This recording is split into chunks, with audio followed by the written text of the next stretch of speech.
దేశంలో అత్యంత కాలుష్య నగరాల జాబితాలో ఢిల్లీ అగ్రస్థానంలో నిలిచినట్లు గ్రీన్ పీస్ ఇండియా వెల్లడించింది.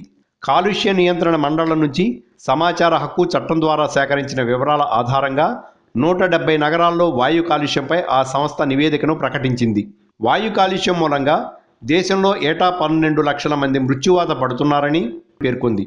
మదింపు చేసిన 168 నగరాల్లో ఏదీ ప్రపంచ ఆరోగ్య సంస్థ నిర్దేశించిన గాలి నాణ్యత ప్రమాణాలను పాటించడం లేదని గ్రీన్ పీస్ తన నివేదికలో వెల్లడించింది. రహదారులపై దుమ్ము, ధూళి, పారిశ్రామిక కాలుష్యం, వ్యర్థాల దహనంతోనే వాయు కాలుష్యం పెరుగుతోందని, శిలాజ ఇంధనాల వినియోగం కూడా ప్రధాన కారణమని పేర్కొంది. తెలుగు రాష్ట్రాల్లో వాయు కాలుష్యం తీవ్ర రూపం దాలుస్తోందని గ్రీన్ పీస్ ఆందోళన వ్యక్తం చేసింది. ఏపీ, తెలంగాణల నివేదికలను 2 రాష్ట్రాల సీఎస్లకు అందజేశామంది. తెలంగాణలోని హైదరాబాద్తో పాటు మహబూబ్ నగర్, కరీంనగర్, ఖమ్మంలో వాయు కాలుష్యం ఎక్కువగా ఉంది.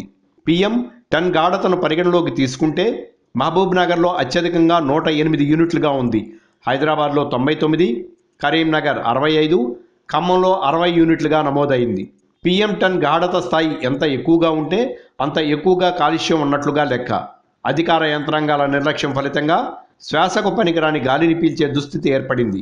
గాలి నాణ్యతను ఎప్పటికప్పుడు కొలిచి కాలుష్యాన్ని తగ్గించేందుకు వ్యూహాత్మకంగా వ్యవహరించడమే దీనికి నివారణ అని గ్రీన్ పీస్ పేర్కొంది. Like and subscribe Eagle Media Works.